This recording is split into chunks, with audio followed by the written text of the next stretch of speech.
اللہ کا واسطہ دے کے کہتا ہوں کہ مزاروں پہ جانا بولو بھائی بند کر دو. کچھ بھی نہیں رکھا مزاروں پہ, کچھ بھی نہیں ہے. میں جب سفر پہ جاتا ہوں نا تو پھر ایک ٹیلی فون کے ذریعے, اور ٹیلی فون سے بھی زیادہ سفر میں لوگوں کا پتہ چلتا ہے. ایک مرتبہ میں پنجاب سے آ رہا تھا بائی ٹرین, تو اسٹیشن پہ ہم بیٹھ گئے ٹرین کے انتظار میں. تو ایک پڑھا لکھا لڑکا میرے ساتھ آگے بیٹھ گیا, لگ رہا تھا شکل سے لباس سے پڑھا لکھا ہے. گپ شپ شروع ہو گئی. میں نے کہا کدھر کی روانگی؟ کہہ رہے کراچی جا رہا ہوں. میں نے کہا کہاں؟ کہہ رہے وہ عبداللہ شاہ غازی کے مزار پہ. میں نے کہا شکل سے تو پڑھے لکھے لگ رہے ہو یار. تو کہہ رہے کیا ہوا؟ مزار پہ جا کے میں اللہ سے مانگوں گا, عبداللہ شاہ غازی سے تھوڑی مانگوں گا. تو میں نے کہا اللہ سے مانگنے کے لیے اللہ نے مسجدیں بنائی ہیں, مزار بولتے کیوں نہیں؟ اللہ سے مانگنے کے لیے کیا ہے؟ مسجدیں ہیں, مزار تھوڑی ہیں. بہت سمجھایا, مگر جیسے روحانی علاج والوں کی عقیدت ایک دفعہ جب دل میں بیٹھ جائے نا, دلائل کے انبار لگا دو مگر بات سمجھ میں یہ اندر کوئی فالٹ ہوتا ہے. استخارے کا ایک دفعہ تصور دماغ میں بیٹھ گیا نا,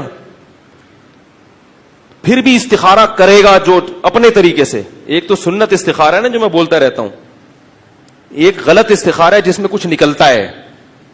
کتنا چیخ چیخ کے تھک گئے کہ بھائی یہ استخارے نہیں ہے اسلام میں. کل ایک خاتون آئی بڑی عمر کی کہ میری بیٹی کی شادی تھی تو وہ لڑکے کا رشتہ آیا, میں نے استخارہ نکالا اس میں کالا آیا ہے.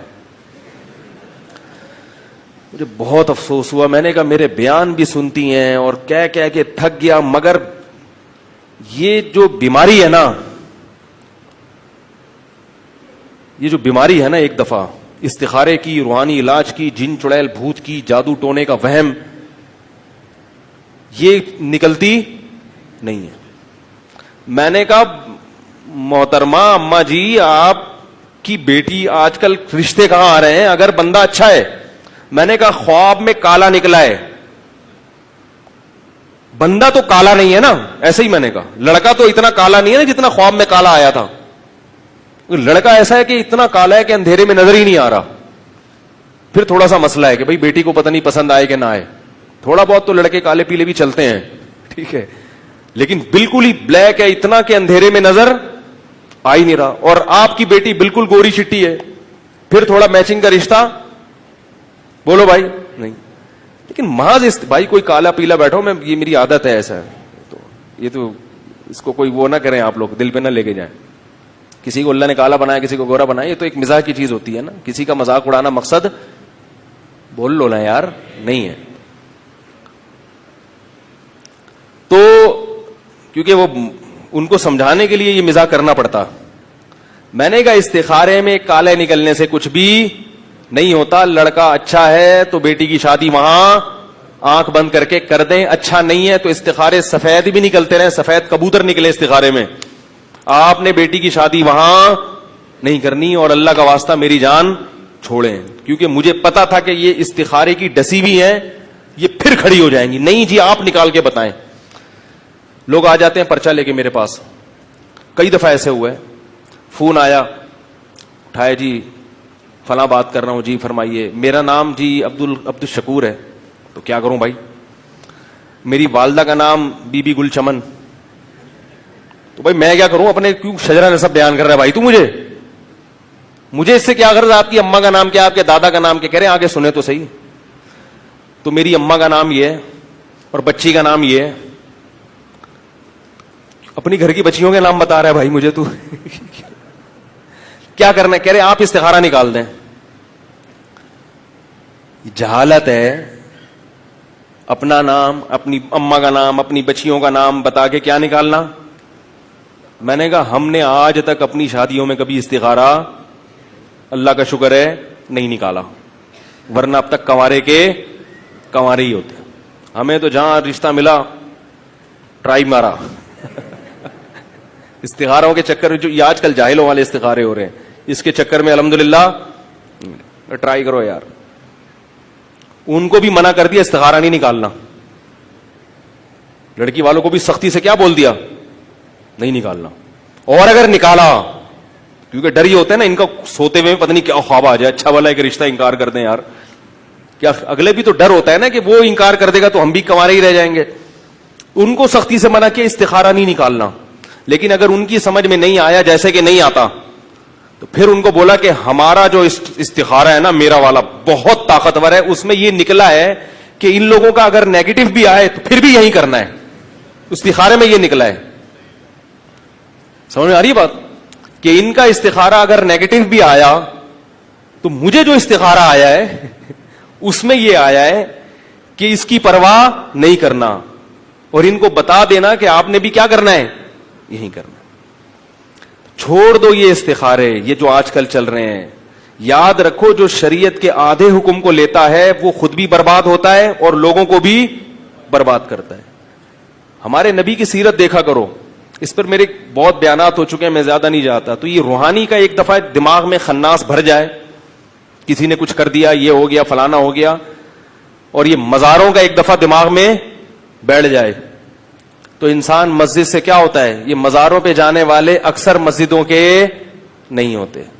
آپ صلی اللہ علیہ وسلم نے فرمایا 7 آدمی اللہ کے عرش کے سائے میں ہوں گے قیامت کے دن. ان میں ایک وہ رجل قلبہ معلق بالمساجد, وہ شخص جس کا دل مسجد میں اٹکا ہوا ہو. یہ نہیں کہ جس کا دل مزار پہ بولتے کیوں نہیں اٹکا ہوا ہو, یہ نہیں فرمایا آپ صلی اللہ علیہ وسلم, مسجد میں اٹکا ہوا ہو.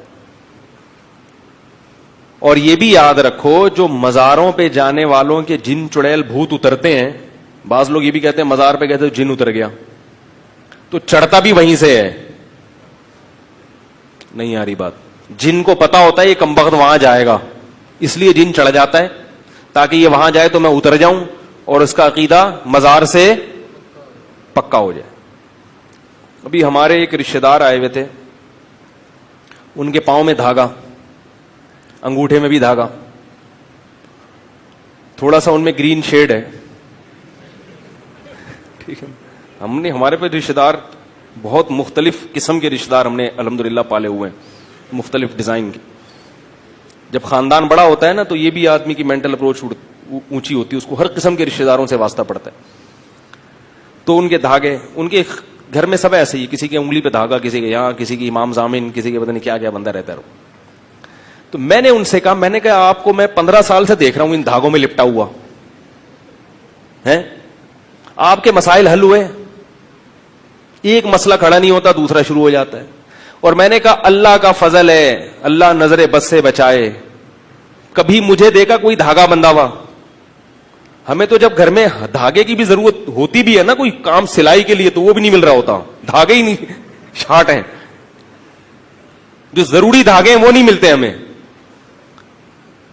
تو میں نے کہا آپ نے کبھی ہمیں دیکھا, اور میں نے کہا ہمارے مسائل بھی آپ سے زیادہ ہیں, آپ کا صرف ایک مسئلہ ہے, ہمارے مسئلے کتنے ہیں, 3 بڑے بڑے مسائل ہم نے رکھے ہوئے ہیں, اور ایسے مسئلے ہیں جو کبھی حل, بھائی سمجھ رہے ہو نا, یہ مسئلہ کبھی حل ہو سکتا ہے. وہ ایک آدمی نے اپنے ابا سے پوچھا نا کہ ابو یہ ہر آدمی شادی کر کے پچھتاتا ہے تو پھر کرتا کیوں ہے؟ انہوں نے کہا بیٹا عقل بادام کھانے سے نہیں آتی, ٹھوکریں کھانے سے آتی ہے.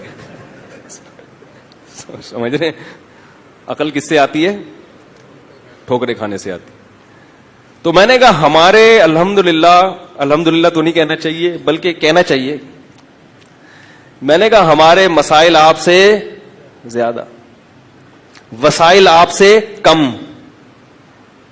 مسائل زیادہ اور وسائل آپ سے کم, آپ کے مسائل کم اور وسائل ہم سے زیادہ, پھر بھی آپ پریشان ہو. اللہ کا فضل ہے ہمارے مسائل حل ہو جاتے ہیں, ہمارے دعا سے حل ہو جاتے ہیں الحمدللہ. ہمارے کس سے حل ہو جاتے ہیں؟ ہمیں کسی دھاگے کے اور یہ امام زامن اور یہ کسی مزار پہ جانے کی ضرورت نہیں ہے.